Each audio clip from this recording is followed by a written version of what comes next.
الفترة دي في حركة طيارات مش طبيعية، وقالوا كلام كتير كده احنا مش فاهمينه. لا تقريبا هو بسبب احتفالات 6 اكتوبر. لا هو علشان احتفالات 14 اكتوبر. ايه؟ 14 اكتوبر ايه؟ 6 اكتوبر. استنى بس، دي احتفالات القوات الجوية كل سنة يوم 14 اكتوبر. انا اول مرة اسمع عنها. ودي ايه قصتها بقى؟ اصل وصل للبعدة من الاستخبارات الامريكية ان في رؤوس حربية نووية سوفيتية داخلة مصر سنة 73. ويوم 14 اكتوبر الرادارات الحربية رصدت اختراق جوي للبحر المتوسط عن طريق بحر بورسعيد. الاختراق الجوي ده كان مستهدف القاعدة الجوية لمنطقة الدلتا.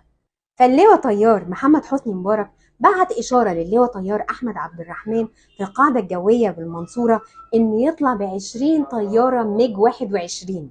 ده مش بس كده، ده طلعت 16 طيارة ميج 21 من مطار طنطا كمان.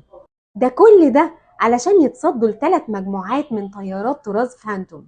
الحق يتقال، البعضة ضربوا جزء كبير من مطار المنصورة، بس المهندسين ما سكتوش وكانوا بيلعبوهم أرض جو. وفي نفس الوقت كانوا بيحاولوا يصلحوا الممرات اللي بوظوها طيارة البعدة علشان بس طياراتنا تطلع. وكانت معركة شرسة في السماء، ونتائجها ان البعدة خسروا المعركة. اصل ما حدش هيلعب مع الاسد. طب واحنا ليه ما بنحتفلش بيه كل سنة زي 6 اكتوبر؟ لا اصل هما